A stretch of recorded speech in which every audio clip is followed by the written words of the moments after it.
بلبل برگ گل خوش رنگ در بین خار داشت،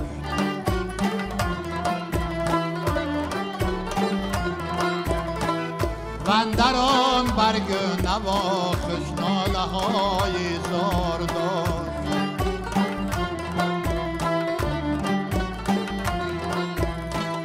گفتمش در عین وصل این ناله و فریاد چیست؟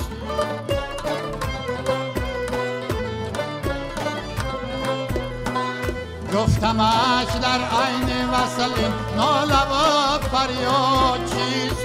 گفت ما را جلوه معشوق در این کار داشت.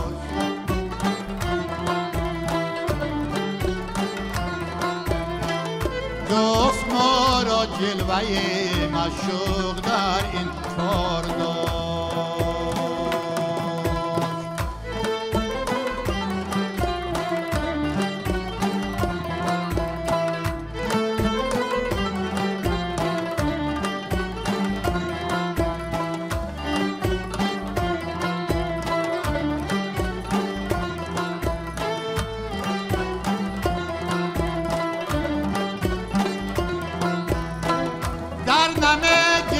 نیاز و عجز ما با حسن دوست،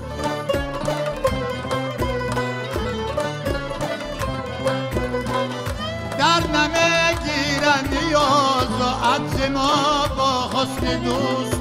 خرمان که از نازنینان وقتی برخوردار داشت،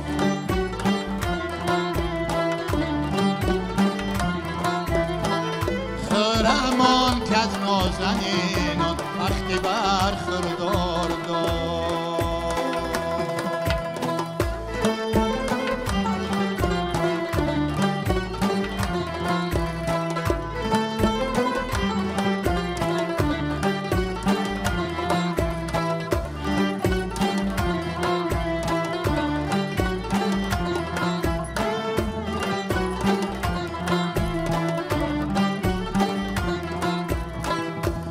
مرد راه عشقی فکر بدنامی مکن،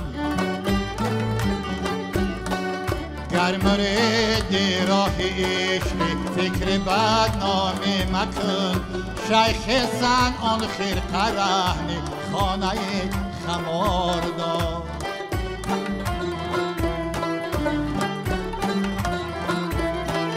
شیخ زن آن خرقه رهن خانه خمار داشت.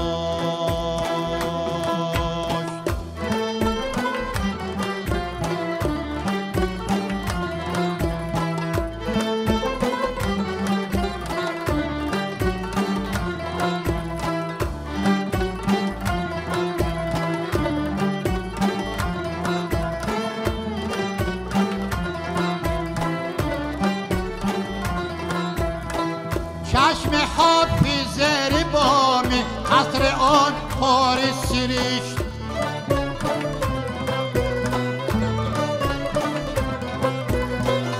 چشم حافظ ربامی قصر آن پارس سریشت.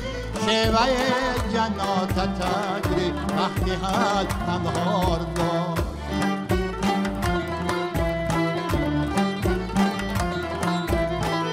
شیوه جنات تجری تحتها الانهار داشت.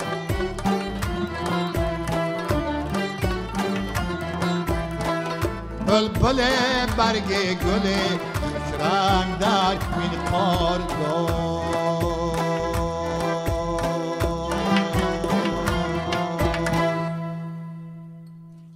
درود عرض میکنم دوستان عزیز و ارجمند. برنامه فضا است و آمدیم که با یک برنامه خاص و زیبا به شما خوشنودی و نشاط بخشیم.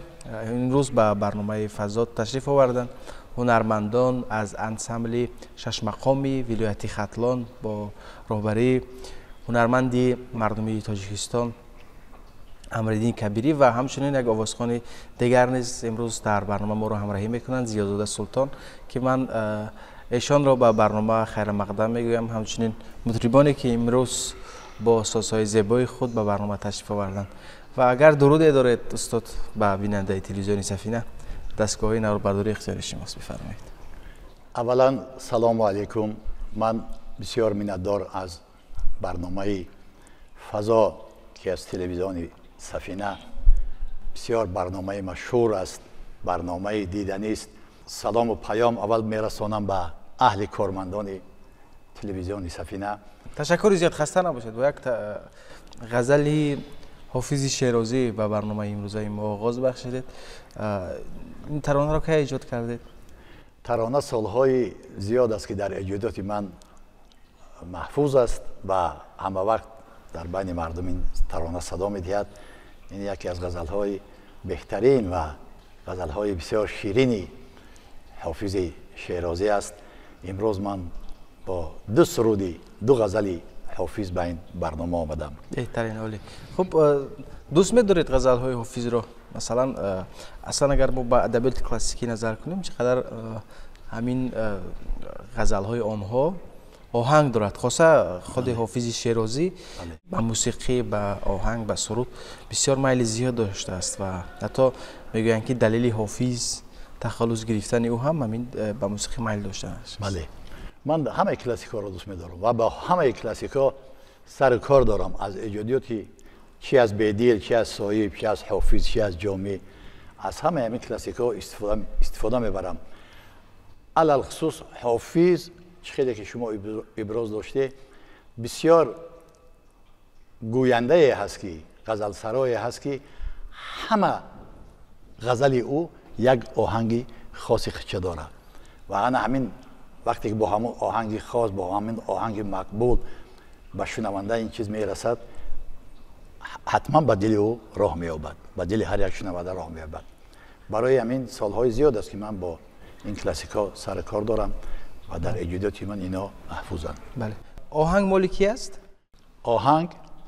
آهنگ شادروان استاد ظفر ناظم است که از خردسالی من همین آهنگ دوست می‌داشتم، همین سرود دوست می‌داشتم و غزل حافظ است که من اینا در همین آهنگ جو کردم. امکان دارد همین گونه نه؟ بله، مثلا بله. بعضن وقت متن رو عوض کرده، بله. یک غزل دیگر رو در آنجا کرد. تشکر زیاد. گفتید امروز با دو غزل خواجه شمس الدین حافظ شیرازی به برنامه امروز فضا تشریف آوردید. بله. غزل دیگر آهنگ خودتون است؟ غزل دیگر آهنگ خودم است. خب لیکن امروز در این صحبت یکی از حافظان خیلی خوشخوان، حافظی که در بین مردم در ولایت خیلی شهرتیار است، سلطان زیادزاده من همراهی میکند. بیا یک سرود از باشد اول از سلطان بشنویم، بعد از سلطان ترانه میشنویم. چی ترانه امروز برای ما اجرا میکنید؟ یک سرود مادر در وصف مادر. آهنگ کی است؟ آهنگ حیدبا یوسف، شعر خلق. بهترین نشاط، بفرمایید. مرحبا.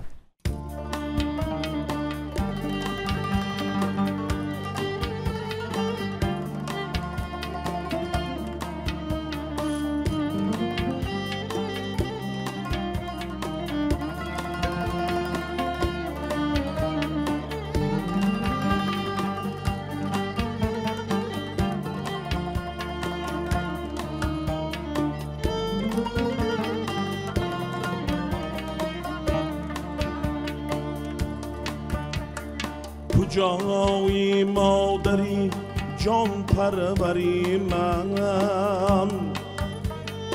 خدای عمری من، پیغمبری من. کجایی مادری جان پروری من، خدای عمری من، پیغمبری من از تمامی زنده ها سر زنده تر پیری من ایمانی من تدبیری من از تمامی زنده ها سر زنده تر پیری من ایمانی من تدبیری من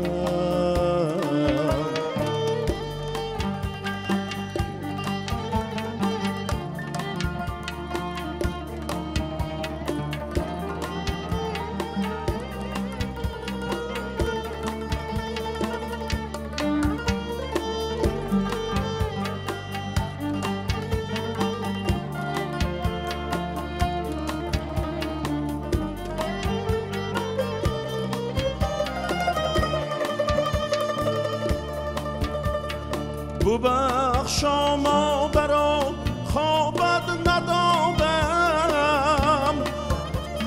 شبی تاریک مهتابت ندادم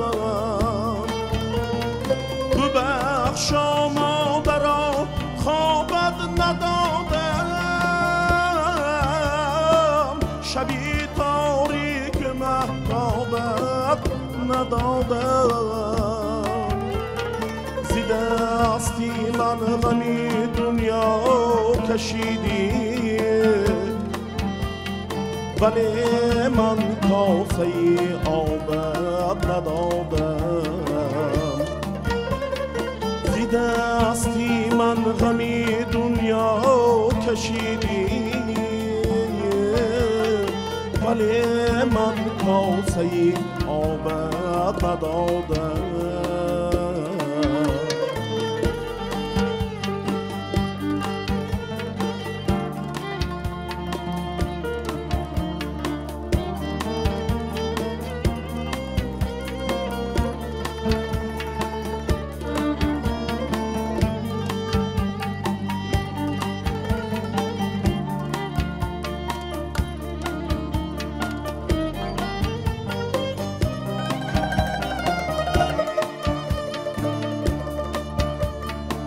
خواب آسودم در زیر این خواب تو هم دردانه ای هم گوهری پا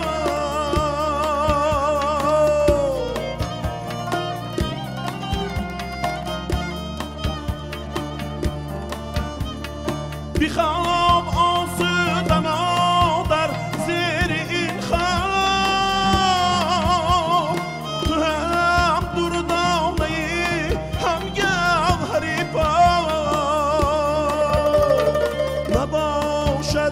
گوهری با تو برابر بیشتی جاویدان جایی تو مادر نباشد گوهری با تو برابر بیشتی جاویدان جایی تو مادر زمین تا آسمان راضیم از تو از من راضی رفتی مادری من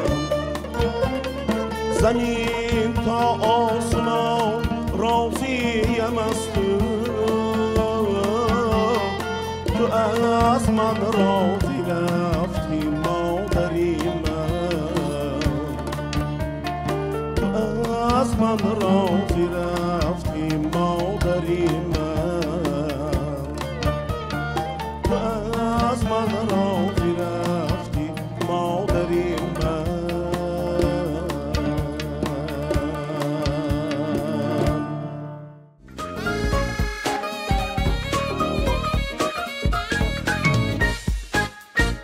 اصلا در انسمبلی شش مقام ولایت ختلان بیشتر سرودهای کلاسیکی اجرا کرده می شود. یعنی رویه سرودهای کلاسیکی را در آنجا بیشتر اجرا می کنند. خوشبختانه امروز جوانا رو به همی شش مقام آوردگی هستند و خیلی هم تازه کارانه و در یک سطحی بلند شش مقام خانی را یعنی رو میارن جوان‌هایی که در ولایت هستند بله با همسال همکاری دارن. با انسامبل همکاری دارن. زیازاده سلطان یکی از آوازخوانان زیازاده سلطان هم مثلا آواز خیلی قوی دارن. بله انا از همین نفرای هست که در دستی همین حیدبای یوسف تربیه یافتگی است. بیشتر سرودهای کلاسیکی اجرا میکنن. بله. خب شما کی به انسامبل پیوستید؟ شما را کی دعوت کرد؟ چگونه راه یافتید به انسامبل شش مقام؟ از جوانیم دوست می‌دارم شش مقام رو. با تکلیف حیدبای یوسفوف به کار آمدم. من کدام سال بود؟ از سالهای خطا نکنم 2006 2007 از همون سال فعالیت میکنم. چی ها آموختید از انسامبل؟ بسیار چیز آموختم. به شما کمک میکنن. خب گفتید یک غزل حاج حافظ را آوردید. چی کدام غزلش؟ من میخواستم من همین غزل دیوم حافظ برای بینندگان، برای تماشابینان از این صحنه بلند پیشکش نمایم. کدام غزلش؟ دلم جز مهر ماهرویان طریق بر نمیگیرد، زهر در میدی هم پندش ولیکن بر نمیگیرد. با همین مصرع‌ها سر میشود. همین میخوام بس سهمی تماشابینان برسونم. بفرمایید. مرحمت.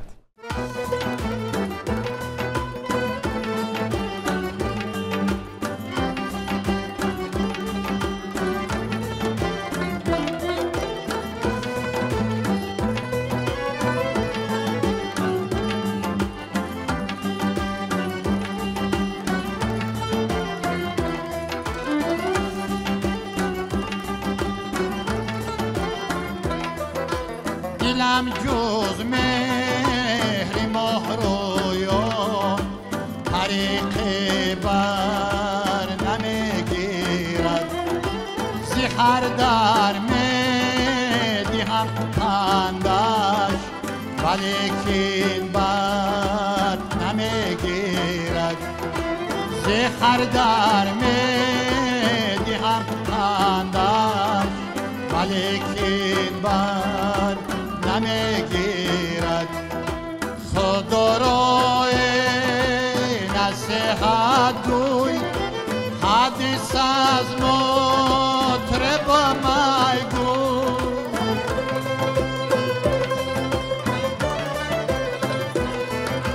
خدا را نصیحت گوی، حدیث از مطرب میگوی، که غیر از راستی نقشه در این جوهر نمیگیرد، که غیر از راستی نقشه در این جوهر نمیگیرد.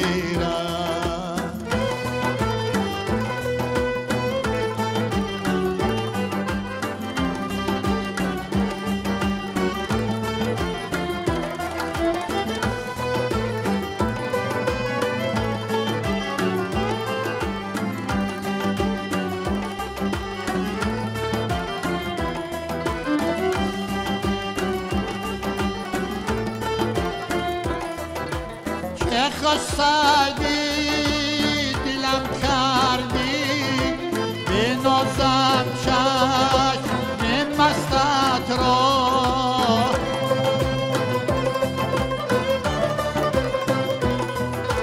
که خستگی دلم کردی، به نازم چشم مستت را، که کس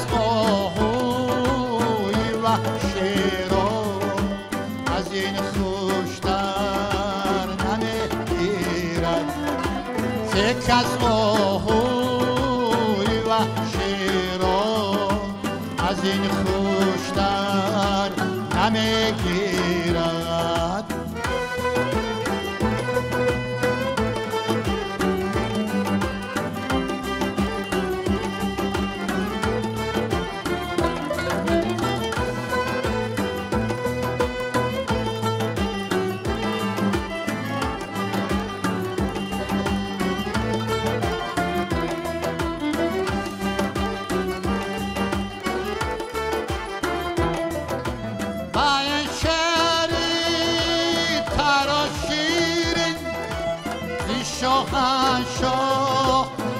عجب دارم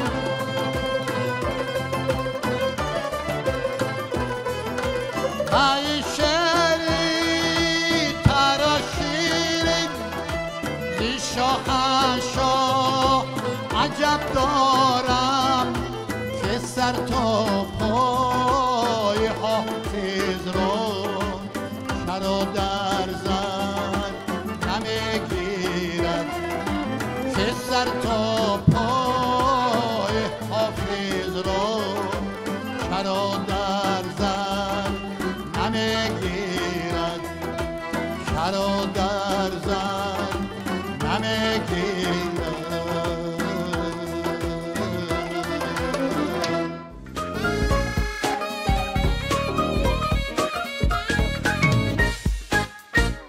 تشکر زیاد، خسته نباشید. خیلی آهنگی زیبا بود، خیلی یک متنی والا بود.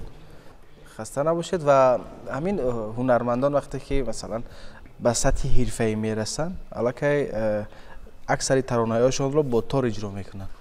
خب این چه خصوصیت دارد با تار سر و کار گرفتن؟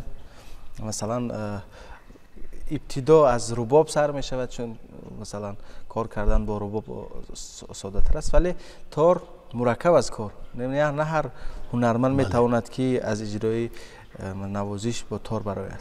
خوشبختانه شما از رباب یادآور شده، از تار یادآور شده. امسال همین ساز رباب بر خط غیر مادی یونسکو وارد گردید. بله جهان، این رباب هم مثلا جهانی شد. بله این بهترین. من اصلا خودم با همین رباب از همون روزهای اولی که به همین هنر دست زدم با همین رباب سر کار داشتم. تمام هنرمندان همین کار رو میکنن. وقتی که مثلا با کار مثلا سرودخوانی شروع میکنن و من با موسیقی رو میارن، اول نوازش رو از رباب شروع میکنن. در مکتب‌های موسیقی نیز اول از نوازش رو از رباب آغاز میکنن، چون مثلا پرده ها دارد اونجا اجرا کردن آسان تر است. زود از خود کرده میشود با همون پرده داره. و به همین خاطر بعد آهسته در مرور زمان آهسته از رباب ما کمتر برآمدیم، با تار سر کار گرفتیم. این هر یک هنرمند اجرا کردن نمیتونه. خیلی این کاری مشکل است. اکثریت هنرمندا هستن که نواخته نمیتونن. بله. کسی که با این تار مثلا سر کار داره، هم آواز خوش میبره، هم صدای خوب داره، همه همون ناله ها و همون نازکی هایی که در شعر است، مثلا در همون آهنگ است، همون چیزا را همش با پورگی داده میتواند. این تار را کدام سال خریدی؟ این تار زیاده از 30 سال میشد که در دست من است. استادش کی است؟ استادش صاحب این تار مدت 30 سال میشه که در دست من است. همین استادانه این تار ساختگی است. بله. و در غربت هم بودم، همین تار همراه هم بود و مردم خدمت میکردیم در اینجا هم در همه شهر تاجیکستان. گاه مثلا یک ساز موسیقی آنقدر به خود همین هنرمند نزدیک می شود که از اون جدا شدن سخت است. مثلا همون یک سازی که 30 سال یا 40 سال پیش میخرد و همون مثلا اگر یک کمی آسیب دید یا اون جا خراش پیدا کرد میره تعمیر میکند و نمیخواهد نوش رو گیرد. بله. ما همراه این رفیقیم. بله. این رفیقی 30 ساله من است که همه درد دل و همه همین داد و فریاد خدا به همین میگیم، ما با همین تار. این من خوب میفهمم، من این خوب میفهمم. واقعا سلامت باشید. تشکر زیاد که به برنامه تشریف آوردید. سپاس به کلی هنرمندانی که امروز به برنامه ما تشریف آوردن و اینجا به شما نیز سپاس. زیازاده سلطان که اومدید و فکر میکنم در انتهای برنامه ما با یک ترانه دیگر از زیازاده سلطان برنامه را به اتمام میرسونیم. چه ترانه اجرا میکنید؟ غزل مومی قناعت، آهنگ دوران علیماتوف. بهتره. و دوستان عزیز، همینجا به انتهای برنامه فضا رسیدیم. یادآور میشیم که هنرمندان از انسمبل شش مقام ولایتی ختلان به برنامه تشریف آوردن. استاد امرالدین کبیری و زیازاده سلطان، همچنین مطربان چیردستی این انسمبل که یک برنامه خاص و زیبا را با همراهی ایشان پیشنهاد شما گردانیدیم. روزگارتان خوش و پر از شادی و نشاط باشد. یک ترانه دیگر میشنویم. خیر.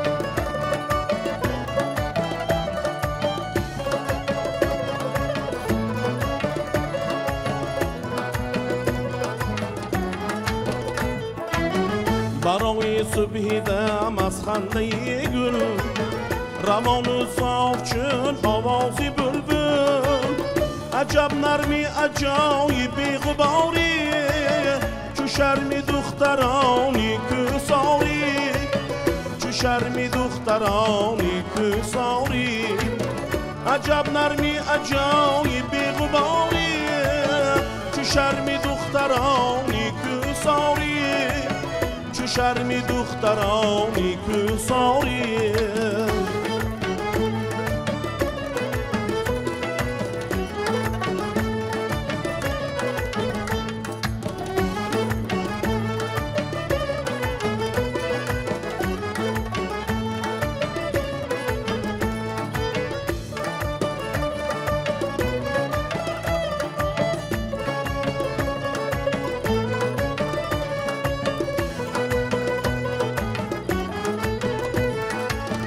دمیدن های چون صبح صفایه کند از روشنی با من حکایه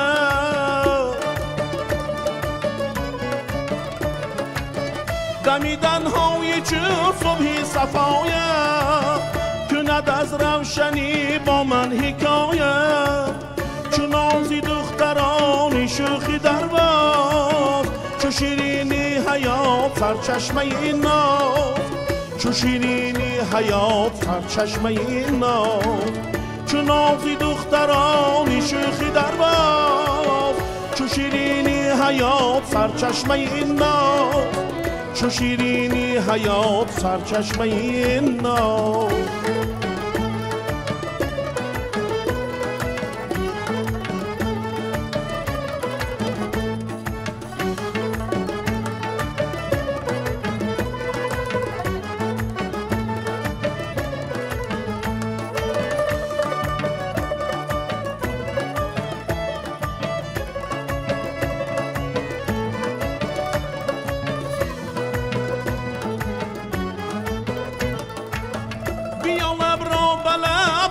تمانم غمی دلی نرام از دل بیرانم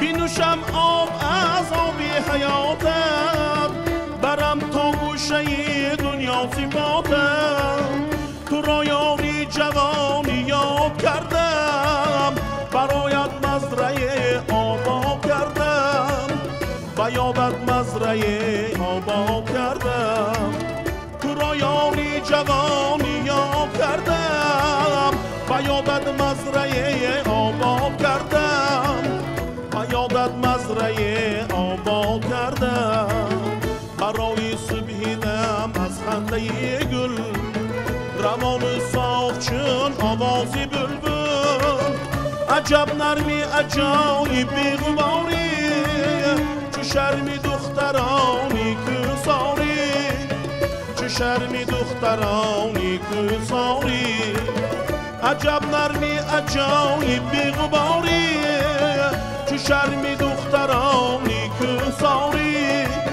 چو شرمی دخترانی که ساری چو شرمی دخترانی که ساری چو شرمی دخترانی که ساری